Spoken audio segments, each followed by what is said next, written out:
Le service public de distribution de l'énergie électrique continue de connaître des accélérations au Cameroun.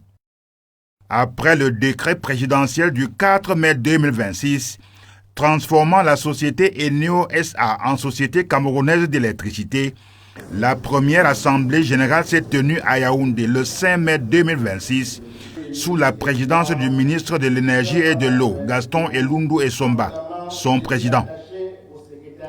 De ce conclave sont sortis des mousquetaires chargés de porter toute la détermination et l'engagement du président Paul Biya à améliorer l'offre de l'énergie électrique pour les agences économiques au Cameroun.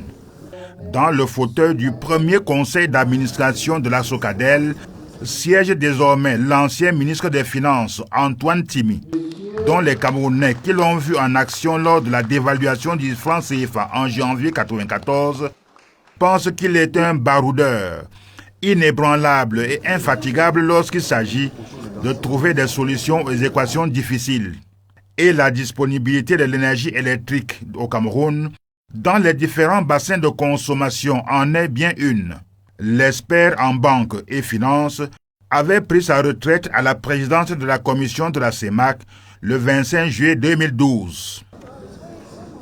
Comme directeur général, l'Assemblée générale de la Socadel, pour garantir la continuité, la performance et l'efficacité des stratégies de reconquête de la clientèle, a promu un haut responsable de la défunte Energy of Cameroon SA.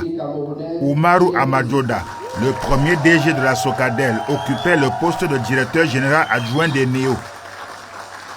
Ingénieur en hydroélectricité, son parcours professionnel et ses faits d'armes dans la gestion des questions de l'énergie le prédisposent à mieux cerner les enjeux stratégiques du secteur de l'énergie au Cameroun dans un contexte où la forte demande des consommateurs n'est pas totalement satisfaite.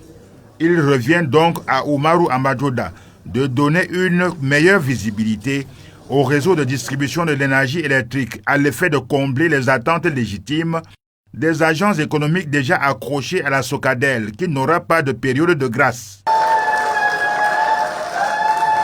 Pour cela, le nouveau DG de la Socadel et son adjoint devraient être conscients d'évoluer sur un terrain très difficile. Difficile par la sensibilité de l'offre de services à gérer. Difficile du fait de l'ardoise de la dette auprès des fournisseurs de l'entreprise. Difficile par l'ampleur de la fraude dans le réseau de distribution de l'électricité au Cameroun.